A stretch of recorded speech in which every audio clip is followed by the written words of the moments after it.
Hey everyone, welcome to today's Program Yourself Thin podcast. Today we're talking about can't stick to a diet. This might be the reason why.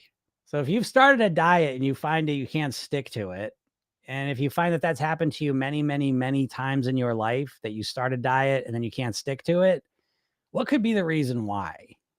Let's think about this. On one side, it could be because you have no willpower or self-control. Is that the problem? Can't stick to anything?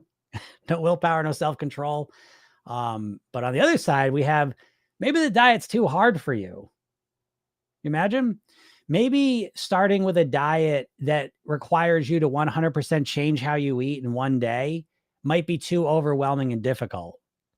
If you think about starting a diet similar to if you're going to start playing the piano you never played before, and you were going to start playing the piano by practicing 8 hours a day, how long do you think you'd be able to stick to that? And the answer is probably not very long, right? Why? Because that's too much. Right? Let's say you've never run before and you want to start running. And so you start out by running 10 miles a day. How long you be able to stick to that? Right? Now, again, let's think about this for a second. Maybe the first day you'd be able to get through, by the way. Maybe the first day you got through your 8 hours of piano playing your 10 miles. Well, let's think about the next day. Next day you get up, your fingers can't move, your legs and body are so sore you can hardly breathe. You gonna get on the piano that next day? You gonna run the next day? No. Is it because you have no willpower, or is it because your strategy to start doing it was goofy? It was too overwhelming. So how are these examples any different than a Monday showing up and you all of a sudden completely changing how you eat? Breakfast, lunch, dinner, snacks, everything completely changing like that. Going from eating like shit, not thinking about your food, just doing what you did, to all of a sudden micromanaging every single food decision you make from now until forever, until we lose the weight. When you put it that way, doesn't it seem obvious why you would struggle to stick to something? It's new. You need to give yourself the space and the time to grow into it. So that if you want to learn the piano, maybe a better way to do it would be to practice 15 minutes or a half hour a day. Maybe if you want to start running, maybe start out by running a quarter mile or a half mile, doing some stretching, getting some sleep, drinking some water. Why do we have to go all the way to the extreme thing? Because you're impatient. You want instant results. But this is why you can't stick to a diet primarily. It's not that you don't have the willpower. It's that you've made it too hard for yourself. Why don't you look at the other side of the equation? You always think you need more willpower, but why not go to the side of the equation where you make it easier so you don't need so much willpower? And you never do that because you're so fixated on how fast you can lose the weight. And if all you care about is how fast you can lose the weight, the only thing that can get you there is doing extreme things. But then we get into this bind where the most extreme things are the hardest things to get yourself to do. But now we reveal what's going on with your experience, that you start a plan, do it for a little while, and then you stop. You can't stick with it. Why? Because you get overwhelmed, tired, bored, sick. You hate it, and you stop doing it. So what's the alternative? To wait for some magical Monday when all of a sudden you're just full of willpower? Where does that come from? How does that process work? Or we can look at the other side of the equation and say, how can I make this easier? How can I start to slowly and strategically and systematically improve my eating, my lifestyle, my mindset so that I start to lose weight comfortably? And if you focus on that side and you focus on making it easier, making it sustainable, making it something I could keep going forward with easily, comfortably, enjoyably, well, you put your eyes on a completely different strategy to serve that purpose. And your ability to stick to it goes way up. So give this some thought, because this really is the secret to getting better results. And, would you rather get slow results over time, or would you rather get fast results for a minute and then get no results? Because that's really the decision most dieters give themselves.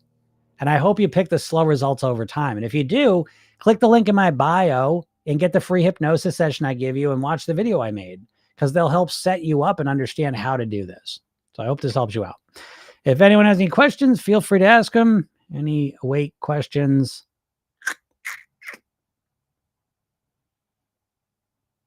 Are acceptable.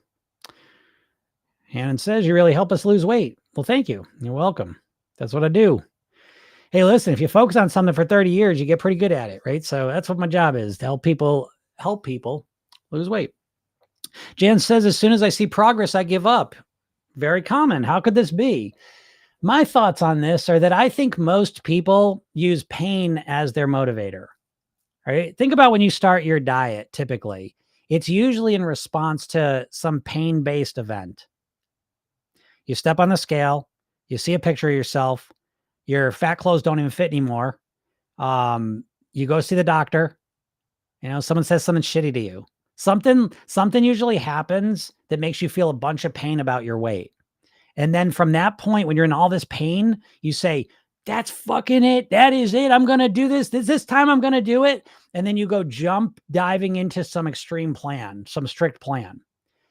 Now, let's just say you stick with that long enough to start getting results, right? So you're feeling all of this pain. You're in so much pain. You say, fuck it. I don't care. Keto, here I come.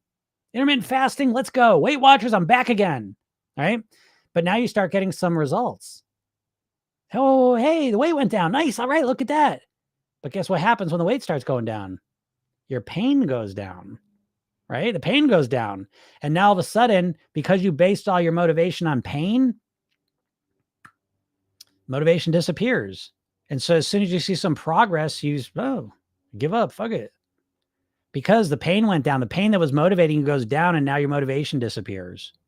So this is why in Program Yourself Thin, we really build the primary motivation is around pleasure. Imagine pleasure being the thing that drove you to eat well. I know your brain's falling in on itself right now. It's hard to, because you've been conditioned to whip yourself, to beat yourself up, to make yourself feel like shit in order to finally start doing the right things. But the stronger motivation is pleasure. What do you think's driving you to the food anyways? So that's part of it. There's other reasons why as well. But yeah, that's very common that people start getting results and then they sabotage themselves and give up or whatever. It's not unusual. So let me just share that with you so you don't feel like you're crazy and you're the only one experiencing that. Very common.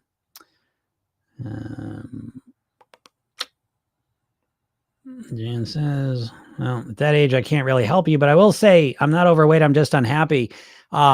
That's not uncommon either. And so a lot of times I think people are unhappy and think the weight is going to fix that, when in reality, what usually addresses our happiness levels is really our lifestyle, what we're doing, who we're around, way more than our weight, typically.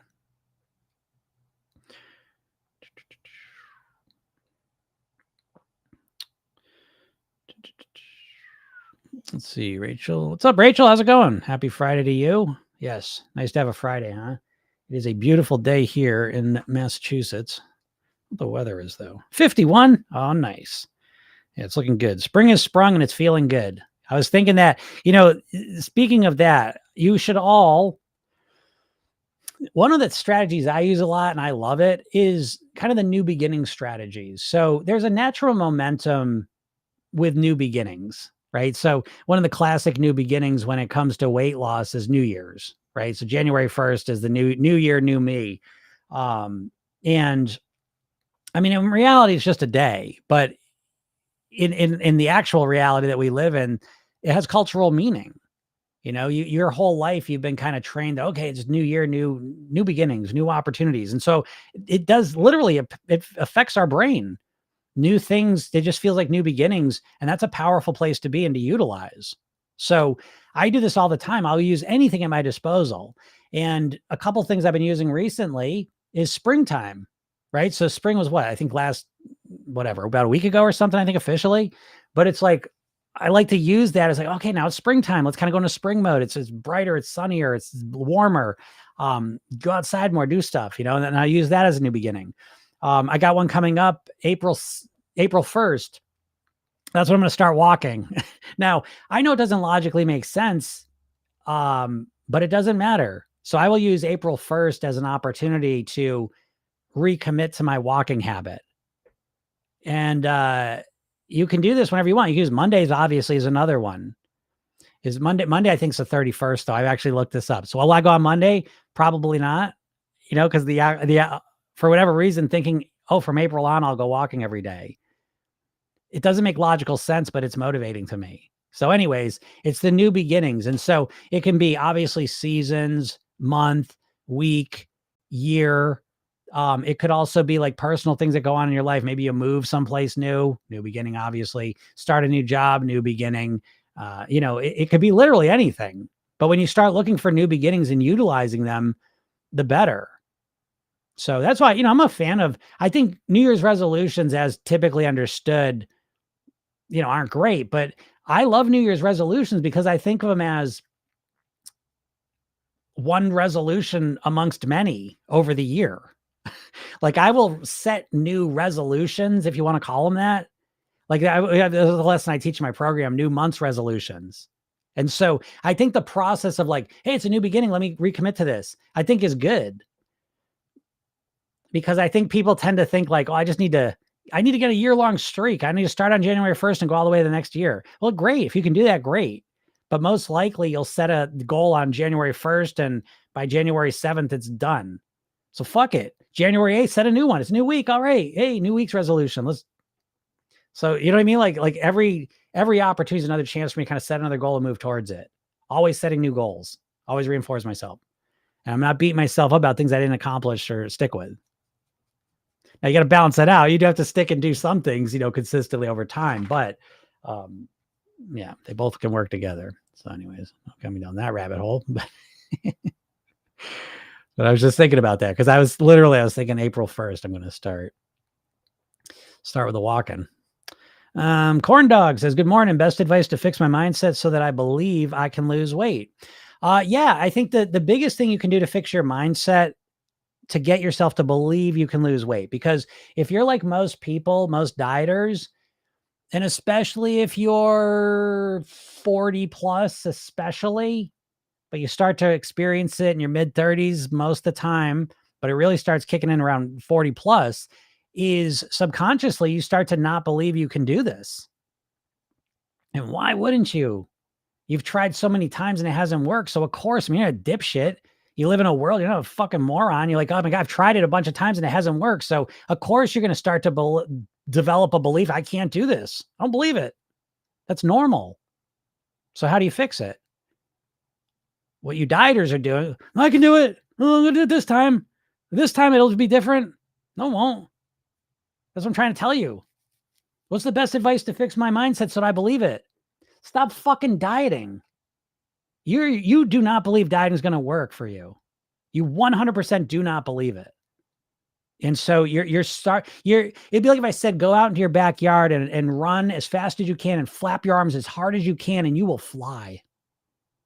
How hard are you going to go out and try and do that? Because I know you'd love to fly. So it's not that you don't want that. How hard would you go out and do that? Not very hard. Why?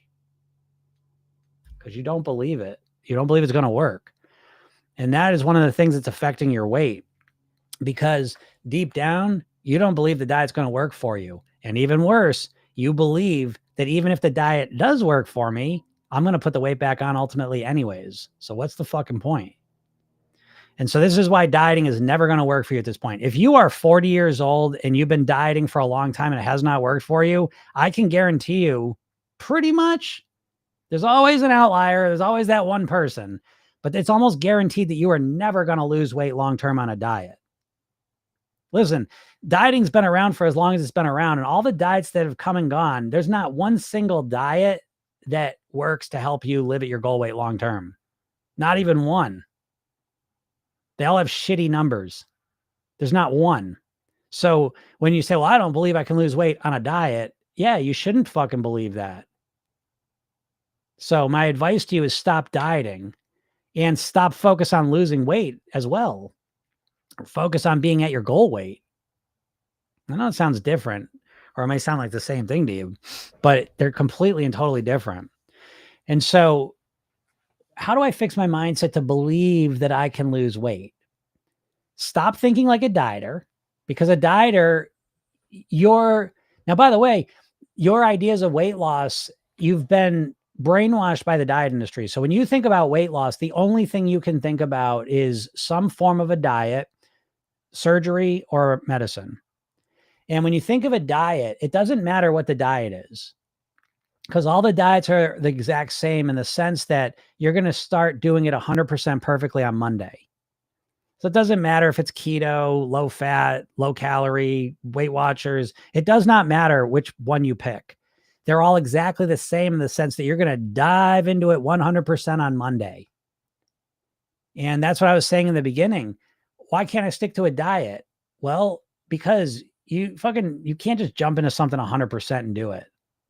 I was using the metaphor of, again, if you've never played the piano and you really want to learn to play it, and the only way you've ever learned to play the piano is you got to start playing 8 hours a day. Yeah. And I don't believe I can do it. Well, no, you can't do it. You can't do it that way. So if you start thinking about losing weight, not like a dieter, but like a normal fucking person, and you calm down and you don't have to lose the weight all at once, well, now it becomes a whole different story. How can I believe that I can lose weight? Okay, well, what if we could lose weight comfortably and enjoyably? What if we could do it a little bit at a time so that you not only lost weight, but more importantly, you became a thin and healthy person? You trained yourself to think, live, and eat like a thin and healthy person. What if that was your goal and your time frame was the rest of my life? Because I don't give a shit about losing weight. I want to live at my goal weight for the rest of my life. So I'm willing to put the work and effort in. I'm willing to put the time in. I'm not in a rush. If you start thinking about it like that, maybe you start to believe that you could do it more. Because again, the reason you don't believe it is because you're subconsciously thinking about weight loss as a dieter. And at this point, you all have dieted so many times and it's failed that of course you have the belief that it doesn't work. So the answer isn't to become delusional and imagine that something that doesn't work does work. That's not the answer. The answer is to do something different that does work. And that's what I'm sharing with you. So again, if you want to go deeper into this, if you're new to my world, go click the link in my bio and get the hypnosis session I give you. Watch the video I made. I'll explain this. It ain't rocket science. It's just science you've never been taught. And once you understand it, it's pretty obvious and simple. What's up, Vicky? How's it going? Yes, happy Friday to you. Weather's a huge motivator. It is. Weather does have an effect. I mean, I know they have the seasonal affect disorder. It's a factor at the very least, and different people respond differently, but it's a thing. So it is nice when it gets nice out. Sa says, I have not been to the gym for a month. Who gives a shit? You don't need to go to the gym to lose weight. But what happens is people have a belief that they need to go to the gym to lose weight. So it's not that going to the gym or not the gym doesn't mean shit to your weight, just so you all know. No, but I'm not burning calories. It doesn't matter. You don't have to burn calories. You're always burning calories anyways, by the way. Living burns calories. But going to the gym typically just means you're going to eat more. So you do not have to go to the gym to lose weight. However, if you believe you have to go to the gym to lose weight, then when you don't go to the gym, you're still going to eat more and not lose weight. So that comes down to a belief thing. You do not have to go to the gym. I haven't gone to the gym in 30 years and I'm the exact weight I want to be. So your weight comes down to the food you're putting in your mouth consistently. So there's that.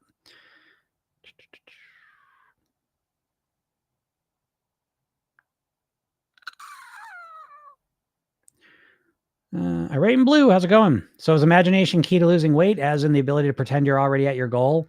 No, absolutely not. That is a part of it. I think it's a helpful part of it. But it is a small part of it. You can't just imagine yourself to lose weight. And if we put it in a different context, I think it becomes obvious why. Could you just imagine yourself to become a piano player? Could you just imagine yourself to become a martial artist? Could you imagine yourself to become a chess player? No. You have to learn. Okay. Now, once we're learning, if we're actively, say we want to learn to play the piano, we start taking lessons, we start reading books about it, we start practicing. Now, if we also spend some time imagining ourselves being relaxed, calm, being a great, fluent piano player, that's going to support everything else we're doing. But we need all those things. And I'm speaking to you, law of attraction, which I like as a piece of the puzzle. What's up, Karen? Thanks. But yeah, that's a marketing bullshit. Bunch of bullshit that you can just imagine yourself to have some skill that you currently don't have. So anyways, it is a piece of the puzzle and we use it and program yourself then, because imagining yourself as the person you want to be is extremely helpful in creating motivation right? Because you're connecting to your goal and you kind of connect with how it's going to feel. And that's inspiring, exciting. And simultaneously, it can be one of the most powerful ways to train yourself how to be the person you want to be. So it definitely plays a role, but by itself, it's not enough. And I wouldn't even say it's the most important thing. So in Program Yourself Thin, we got the weight mastery blueprints, which you fill out and customize to your own situation. Mindset blueprint, lifestyle blueprint, eating blueprint, that are customized around your own lifestyle and mindset and eating habits. And so that's the what to do. And then we use the Program Yourself Thin technique, which is, it's in the ballpark of like how to use your imagination, how to program your own self. It's a lot more engaged than just imagining, but it definitely is a core part of it, uses your imagination to do the things that you want to do in the blueprint. So it is a very powerful way to get yourself to do things you won't know you want to do into reality. So hope that helps. What's up, Melancholy? Melancholy says, can't seem to make time for myself. So many random obstacles and trying to ditch all or nothing thinking to make use of time fragments, but it's hard. I don't really do much for myself. Yeah, I get it, Melancholy. Very big situation for a lot of people.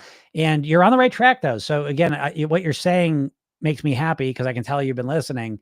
And so, yeah, you're trying to ditch the all or nothing thinking. Understand, folks, that in the evolution of thought, the first step is recognizing what the problem is. So a lot of times I talk about your dieting all or nothing thinking is a big problem. Okay. But realizing that my all or nothing thinking that I always do is a problem is not the answer. That's just the first step to figuring out the answer. The real answer is to go from being all or nothing to being all or something. Okay. So you're getting there, Melancholy. So if you start thinking in an all or something way, now we start to say, okay, can't seem to make time for myself. So when that's the situation in an all or something mindset, my first goal is I want to reduce to the ridiculous. So I want to take the amount of time that I'm thinking about making for myself, and I want to reduce it down to 30 seconds. So that's where I would start if I were you, Melancholy. You say, what can I do in 30 seconds? In 30 seconds, you can profoundly change how you feel. Even right now, we just, if you sit up straighter, relax your shoulders, relax your chest, relax your stomach, take a deep breath in and slowly let it out. Relax your face, your jaw, your eyes, your shoulders, your chest, your stomach. Take another deep breath in and let it out. You probably feel more relaxed and calm. I don't even know if that was 30 seconds. So that's my suggestion to you, Melancholy, is make the time you're thinking about really, really small and doable. I know you got 30 seconds.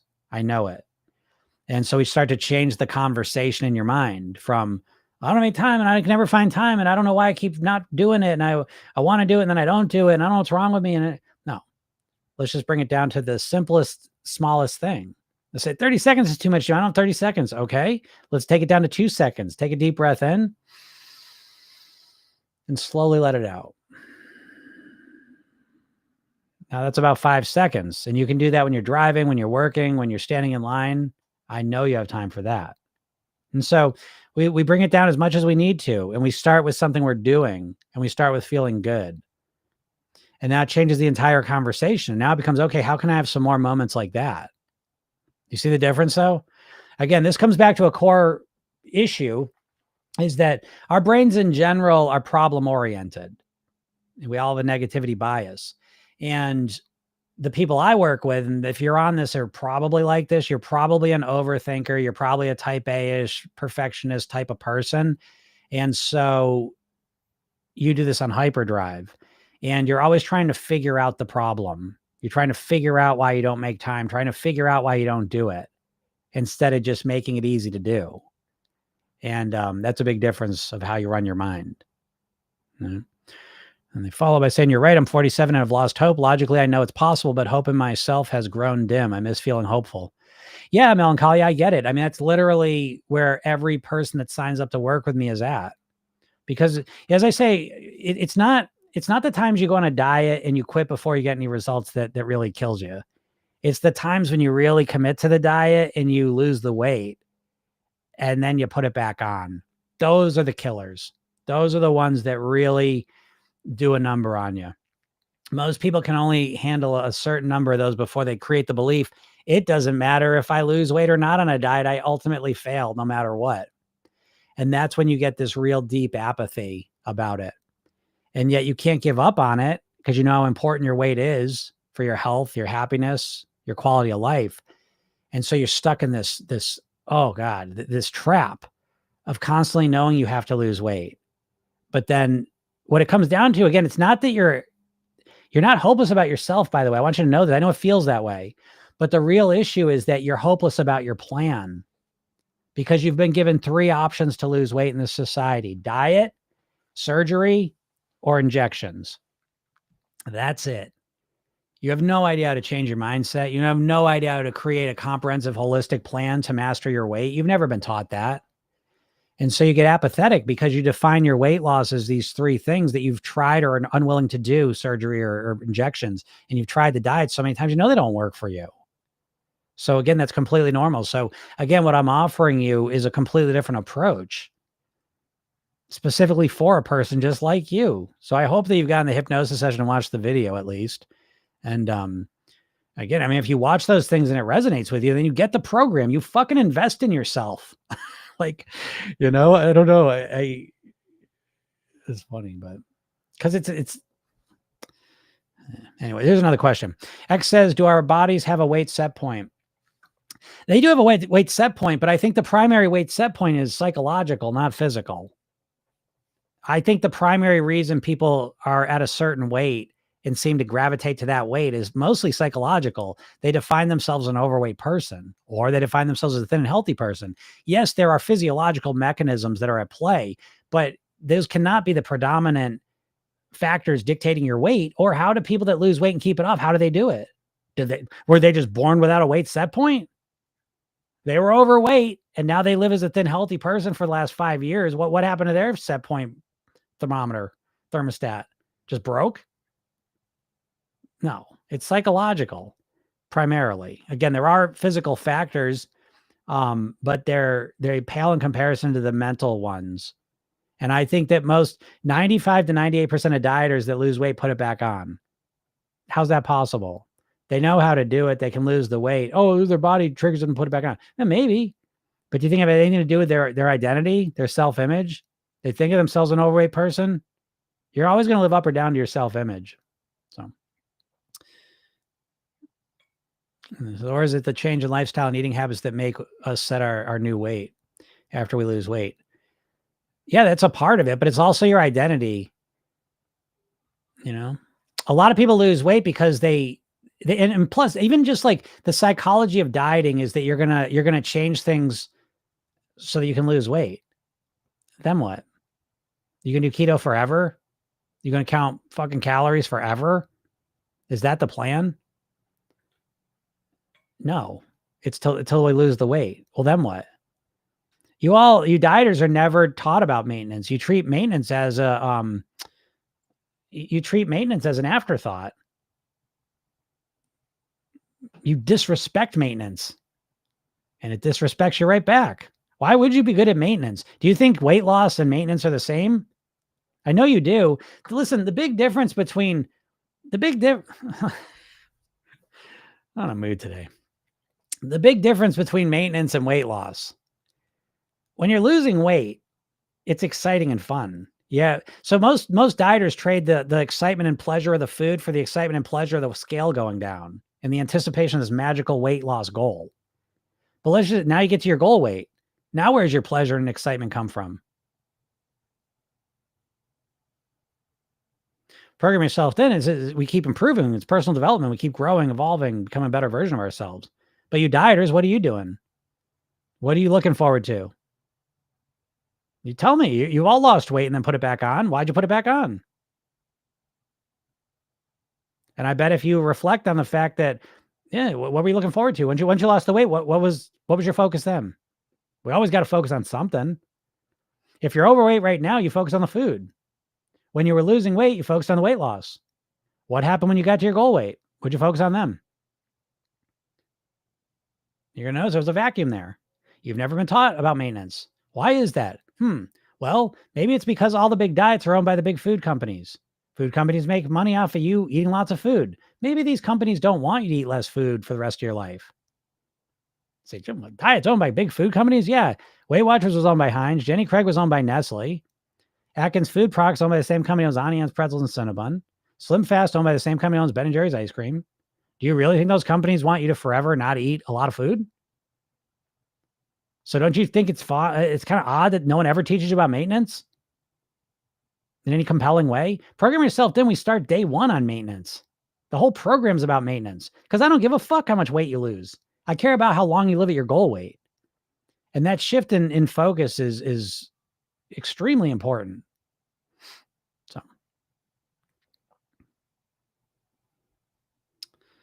but again, I mean, that's why when you want to, even the goal is articulated differently from weight loss. It's just about losing the weight and then getting your goal weight to the finish line. But then what? What do you do then? What do you do then? I don't know. I mean, I know, but what do you all think? What do you do when you get to your goal weight? What'd you focus on? What do you do?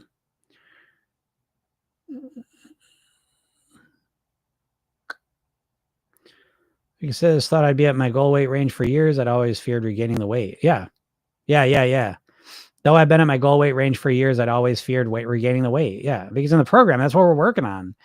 You dieters, and again, that's what the people that succeed most on a diet typically, even if they're at their goal weight or close to it, they live in a constant state of stress and fear they're going to put it back on. Which again, just gets to the core point that this isn't about a number, it's about a quality of life. It's not about a goal weight, it's about a goal state. How do you want to live? How do you want to feel? Who do you want to be? That's the bigger issue. And I'm going to tease you a little bit with this because it's almost done. And so next week, I'm committing and promising to you next week, I will have, I'm not sure if it's either going to be a training or a literal kind of like survey quiz to help you identify your goal weight. And it is, I don't want to have delusions of grandeur, but this is groundbreaking stuff. And I don't say that lightly. I really feel like I cracked a code here. So I'm very excited to share it with you. Clients alike too. I think it's a profound reframe and I think it's extremely valuable. Maybe I'll shut up about it and let some of my OG clients look at it first before I embarrass myself if it's not as good as I think it is. But I think it's really good. But it does get to the core point that, most of you, your goal weight, you don't even fucking want. If I say, hey, what's your goal weight? And you tell me a number and then I go and I explore it a little bit, I'm going to find out very quickly that subconsciously you associate pain to that number. Imagine that. The thing you think you want more than anything else in the world, subconsciously nervous system attaches pain to it. Because when you think of that number, you feel like you're going to fail. You think of that number, you think deprivation. You think of that number, you think I'm never going to be able to do that. You feel hopeless. So what kind of goal weight could that be? One you don't even want. And that's where most of you are at. Blue Moon says, let me tell you, I'm not having an exciting time on the cut. Yes, you are. Let me tell you, yes, you are. Or else you wouldn't be doing it. Think about that. Let me tell you, I'm not having an exciting time on the cut. Yes, you are. Or else you wouldn't do it.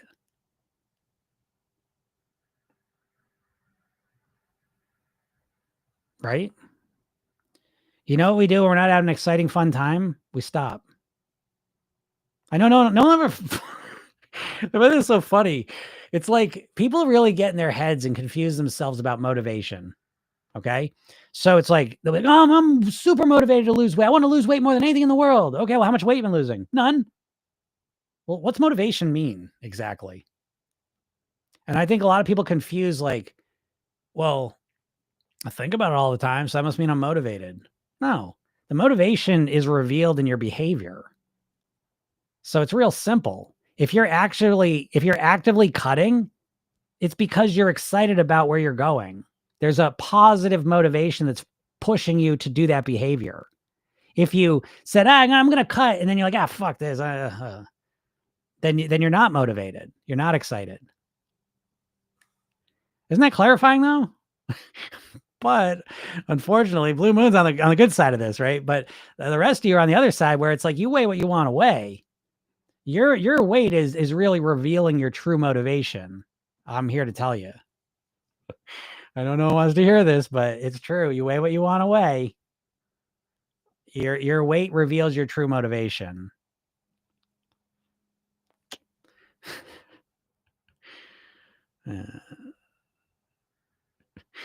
Blue Moon says, yes, I am. What is this, gaslighting? Is it gaslighting? I mean, why do you think you're doing it, Blue Moon? Are you actively cutting or are you not?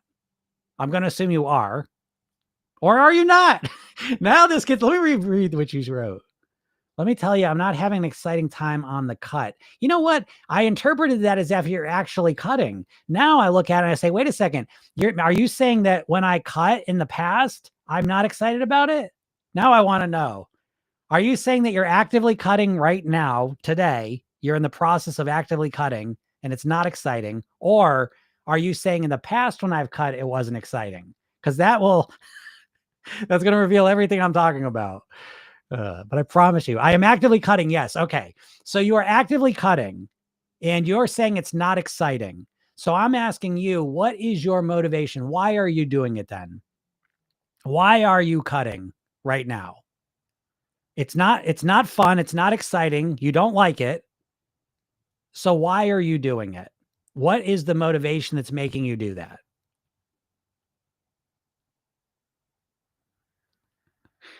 They said, damn, thank you. I know. I always tell this is, I go in this direction because again, I'm here to help everyone, but I also want, I can always tell like who my real peeps are because my real peeps love the tough love because it's clarifying. You know what I mean? Again, it's not me to be a jerk. I'm here to help everyone. So it's like, I'm not trying to be rude. There we go. Okay. Blue Moon says, because it will make me feel better long-term in the future. Okay. So you're excited about a brighter future. Are you not? Is that not what's driving you? If you expected that the future was going to be worse from cutting, would you be doing it? So, I mean, we could sit here and argue words. Maybe maybe you don't define it as excited about a brighter future. I would, we'll be splitting hairs, but let's just take the word excited and we'll put it aside for a second. But you're something positive. You're excited. You're motivated. You're looking forward to your, getting pleasure day to day, doing something difficult because you are living in the future where it's going to be better. Are you not? How do you think you're doing something that's difficult in the moment? Because you're not always cutting. So I bet there's been times in your life when you wanted to cut and you just didn't do it for whatever reason. So in that situation, you weren't excited. You weren't motivated. In this situation, we're actually doing it. Something's motivating you and it's a perception of the future. Yes, thank you. I guess you're right. Haven't thought about it like that. I know. That's what I'm here for. I'm helping you to understand the nuts and bolts of what creates motivation. And we learn what motivates us primarily through when we're actually fucking motivated. Because think about what you're saying right now. What you were doing is exactly, I was only thinking about present struggles.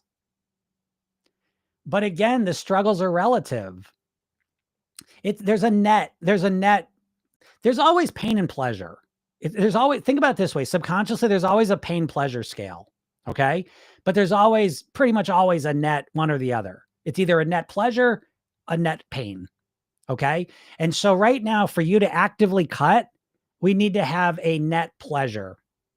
And so the net pleasure is that, well, this is painful to cut, but the perceived pleasure of the future is stronger. So I'm doing it.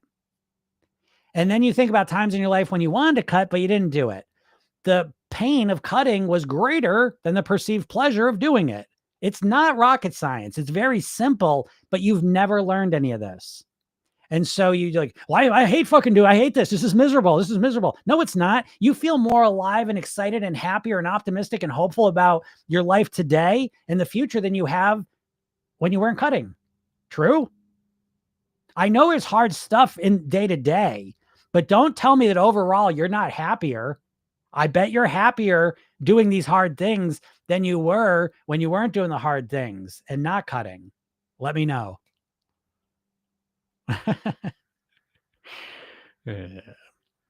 Yes, Heather says, yes, the tough love's how I function. Yes, exactly. Those are my peeps. Cause I'm hitting with you straight, and I do love you all. I love, that's literally why I do this. I want people to be happier, healthier, live a life that really jazzes them up. And that's my goal. At the same time, most of you are just entranced with bullshit from the weight loss industry, the beauty industry, the food industry, the medical industry, and you're just swimming in bullshit. And so, I got to come out here and hit you with the tough love just to kind of break through the trance, the bullshit mindset you're in. So it's intentional, but it's got the best intentions on the back of it, even though sometimes someone said just before I got on here, someone who I truly believe in and value their opinion, they're like, sometimes you're kind of intimidating on the podcast. I don't mean to be. I just get passionate, and I got to frame things in a certain way. I'm not gonna get on here and just bullshit you all. It's not going to support you. But anyways. So if curveballs and Jim spitting bars today, yes, it is true, right? So yes. But again, even motivation, I find it's fascinating. But so I am excited about the goal weight stuff I got for you all. Oh my God. And it's going to be free. This is going to be free. This is something that you probably don't believe me, but you all, I can almost guarantee none of you, if you're not in my program, I think you almost guaranteed don't even know what your goal weight is. Imagine that. How could you be that far off? But I think it's true. I know, John. John says you can't wait for the goal weight formula to be unveiled. You've been teasing us with this. I know I have, and I wasn't even going to say it, but I'm this close to having it done. Like I literally, it's all, and it's not even, the producing. It's not the hard part. It's the thinking about how to convey the information in an easy, accessible way. That's the hard part. Anyways, I'm there. I got the hard work done, and so I'm excited. Yeah. X says they want us to keep buying and being fat, eating a lot. So they designed the processed foods that make us addicted. True. Is true. Alan Colley says, I hope one day to have done enough work to not need people like Jim to help me. I want to stand on my own 2 feet with a brain that can do it without help. No offense. I love this channel, but I hope to one day no longer need it. Yeah, that's what I want for you all too. I'm looking to make you all as best I can, fluent. I want, my goal is for, to be honest, I'm not saying I think you need to be part of the program. It's kind of like, if you want to get a degree in accounting, well, guess what? You got to go to college, become a carpenter. Well, you got to be an apprentice. So there is a level of commitment there that's necessary. And again, this is tough love. It's not me selling anything. I don't give a shit if you buy it or not, but I am saying that we live in a world where when you invest in something and make a commitment, you tend to show up more and you tend to get better results. College being is the height of that. And so my goal with all my clients is to make them fluent in being thin and healthy. And fluency means that you can do it easily, not need me. And so I teach that very intentionally. I'm not a diet that's just going to tell you how to lose some weight for a little while, but doesn't give you the keys to the kingdom. I give you everything. But at the same time, it takes understanding. It takes practice, it takes reinforcement. It takes a lot of times, some coaching and help. Just like if you went to college, you have professors helping you. You know what I mean? You got all this stuff. So, again, I do want to make clear the diet industry, part of what the diet industry has done to you is it's made you think you don't need to really invest. Because diets, what are you going to do? Go fucking join Weight Watchers for $10 a month? What are you going to do? Join Planet Fitness for $5 a month? You're going to what? Get some frozen meals that are, I don't know. Like, what are the investments? And then I know there's some big stuff you could do. You can, bet $1,000 a month and get some injections. But the diet industry has removed from your mind the concept of actually investing in something and working at it. Fuck, people invest more in learning to play the piano, learning how to dance, right? If you're going to play the piano, if you're serious about it, what are you going to do? You're going to go hire a teacher. You want to learn a dance, you're going to go to a dance school and to learn from a teacher. You want to learn how to master your weight? What do you want to do? Oh, read a book. Well, I'll listen to a podcast. Well, there you go. The level of your commitment is probably going to show up in the level of your results. And again, I'm not selling. I don't give a shit if you get my program or not, but I am saying that you have been conditioned to undervalue your health. You fucking spend, I don't know how you picture it in your mind, but you spend hundreds to thousands of dollars a month in your health insurance and pennies in your health. So, again, I just want to be clear that we have to make a clear line of distinction between magical thinking and reality. And so if you think, you can just, it's not just, you're not going to magically just get fluency either, though. You've got to make a commitment. And if you don't want to commit, that's fine too, but reset your expectations. Don't think you're not going to commit. Let's just say to my program, how the fuck, I got people in my program that have committed to coaching for 2 years that are still getting better and better and better. So, listen to a podcast once in a while. I'm probably going to do it. But it's a good step. It's a good step. And I'm not saying don't listen to the podcast occasionally. Please do. But then reset your expectations. And I think this is a very important point because I think a lot of dieters live in Delulu land where it's like, well, I'll just do this and I'll lose all the weight. I don't think so. It's like, and I'll give you an example of what I mean, right? Let's just say you want to become a bodybuilder. Let's just say, value aside, let's just say I want to become a bodybuilder. If you set that as a goal, I can almost guarantee you your time frame and level of commitment and effort to achieve that is infinitely more than what you think it's going to take to lose weight. Right? If you're going to be a bodybuilder instantly a year, minimum, before you can even imagine seeing any results. But your weight loss, what do you think? Oh, this week, I better start losing weight this week. This month, I better be pretty close there. So again, what I'm trying to tell you is that your expectations are all screwballed because of all the diet marketing you've received in your life. So again, I'm not saying you have to commit at a high level if you don't want to, but if you're not ready or willing or able to commit at a higher level, then you better lower your expectations on the other side or you're going to make yourself insane. I see a lot of dieters with Delulu expectations where they think, I'll put this much effort and I'll get this much benefit and result and amazingness. I'll count my calories. My whole life will transform. Nope. Delulu says calorie difficult diet is my biggest scare. I'm going to assume you meant calorie deficit diet. And if it is, I don't blame you.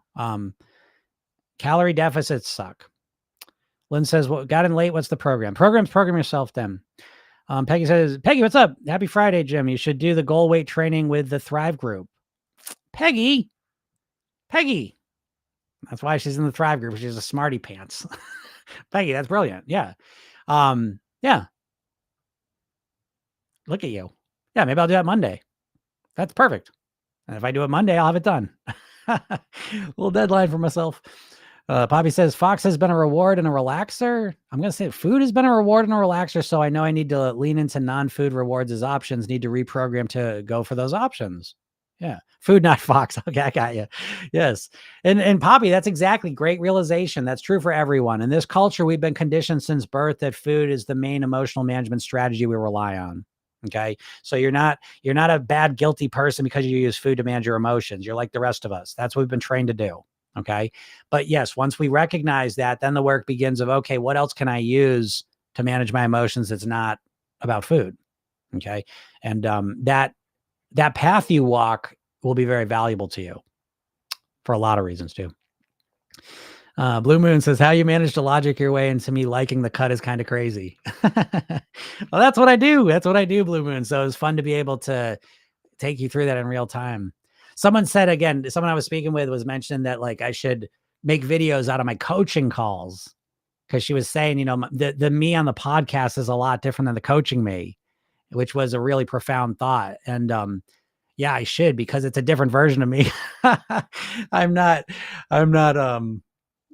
very passionate, but I think, again, I'm working with people that are really committed and, understand shit. But yeah, I should do that. But anyways, the point being that it's fun to be able to demonstrate some of those things, Blue Moon. And yeah, that's what I do all the time is I manage people to think differently all the time. And that's what you need to do. I will say on a core level, that's what you need to change your weight for good. It's not more willpower.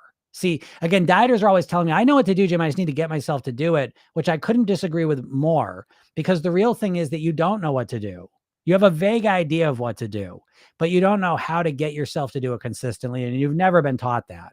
And once you learn those techniques and strategies, the whole game changes. And it's not rocket science. It's just that you don't think about it. So yeah, it is funny. It's fun to be able to do that. That's what I love doing. And that's why I do this work, because it's fun changing people's minds. Reinforcement's always nice. Yeah, of course, right. Hypnotized. You could say it's conversational hypnosis. I mean, for sure, I'm a hypnotist. I'm a sneaky Dickens over here. I am absolutely, when I'm speaking with you in the podcast and here, when I get to see your questions and talk to you, especially now, by the way, let me just mention something. Shout out to Blue Moon. Why? Because Blue Moon is actively doing something. So Blue Moon is actively, actually motivated. Okay. And I'm not judging or I'm not blaming. It's not, no, I said, listen, I'm motivated to do some things. I'm not motivated to do others, but I'm not bullshit myself about it. The things I'm motivated to do, I take action on them consistently every day and do them. There are things in my life I want to take more action at that I'm not doing.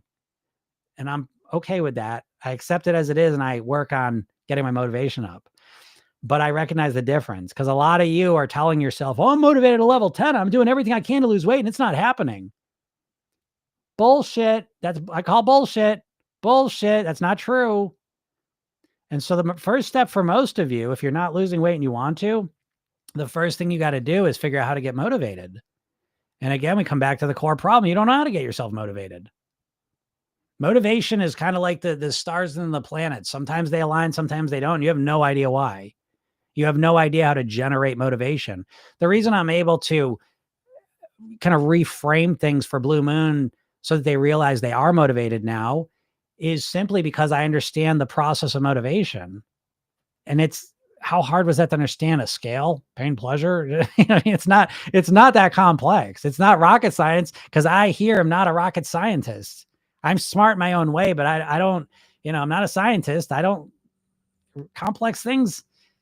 I just want simple things that work. And it's not rocket science, but again, you all just never learn it. So again, if you like this stuff, go to my bio and click the link and get the hypnosis and watch the video. You could get way better results for way less effort when you know better strategies and things. And I'm happily giving them to you. Biggie says, I find seeking support and encouragement in different realms helps me sustain motivation long-term. Of course. Yeah. Great point on that. Blue Moon says, what I hate is that when I do lose weight, only others can see it. I literally can't see differences. Well, Blue Moon, again, like now we're getting another level of what some of your core challenges are.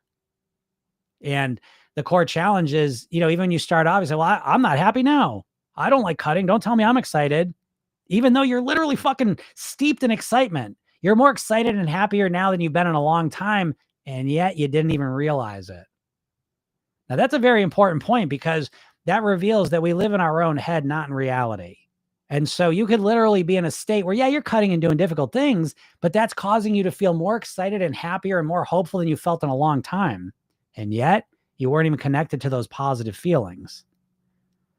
Now that really, in essence, is the whole game. Whether you can really appreciate that is another story, but it now leads to this next question you're asking, that what you're doing is you're relying on other people to kind of see what you're saying because you're blind to what you look like. But more importantly, and this is the whole story, you're blind to what you feel like.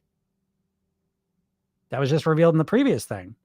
And so for you, it's not enough for you just to lose weight. I hope you get this. And this is the reason why most people that lose weight put it back on, because the weight is not enough. Blue Moon's lost weight before, didn't feel any different, didn't notice anything different. And so you put the weight back on. But as you just revealed, you have been steeping in increased feelings of happiness and excitement and joy and didn't even realize it. That's a problem that you need to fix if you want to be able to live forever at your goal weight. I hope that makes sense. I'm speaking right to you. You seem to get it. You better get that hypnosis session to watch that video I made. If you're serious, and you clearly are. Yeah. Says, good idea, Peggy. Now I'm committed. Now I got to do it. Well, I'll do some version of it. So whatever, right? It'll just be done. And that's always a good strategy, by the way. It's worked well for me. So I will do it on Monday.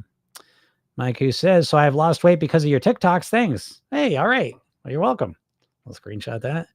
Someday I'll take all these screenshots and put them up. And yeah, well, great job. Yeah, keep watching them. Keep watching them. Because that's what they're there for. Blue Moon says, I'm blind to everything now. I need glasses.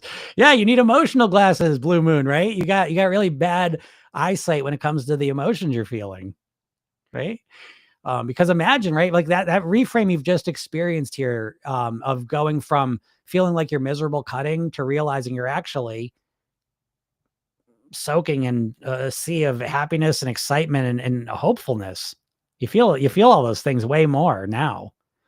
And so listen, every moment in time, every situation is good and bad. It's always that way. Every single thing is good and bad. The cutting is good and bad. It's bad because it's difficult and hard and it's, it takes work and effort and focus, right? But it's positive because you feel all these wonderful emotions, happiness, excitement, joy, optimism about the future. They're both real at the same time. The question is, which one have you been conditioned to focus on and feel? Yeah, because until you pointed out all or something, I didn't even realize I've been doing it for years. Helped me rewire my all or nothing thinking. Yeah. And the all or nothing, all or nothing, all or something thinking, again, is a core piece of a new mindset, that gets you and then keeps you at your goal weight. So that is fundamental to getting those results. All right, everyone. Thank you so much. You guys are awesome. Great comments, great questions today. I really appreciate it. A special shout out to Blue Moon there. I appreciate you. Let me kind of help you see things a little bit differently. Realize I'm not gaslighting you all. I know sometimes it might feel like I'm gaslighting. I promise you, I'm never intentionally gaslighting if I am doing it. So thanks for kind of helping you get through that. That was really fun for me. So yeah, if you're not in my world, go click the link, get the hypnosis session from the link in my bio, or go to programyourselfden.com, listen to that hypnosis session, watch the video I made for you, read the emails I send you every day. They're all there to help you. They're all free. Okay. And then if you like this here, I'm here live every Monday through Friday, usually around noon Eastern. And then this live is turned into a podcast. So if you miss it and like listening to it, you can listen to this as a podcast. Program Yourself, then it's on all the major podcast platforms, and you go check it out there. So, all right, everyone, have a super weekend. We'll talk soon. Bye.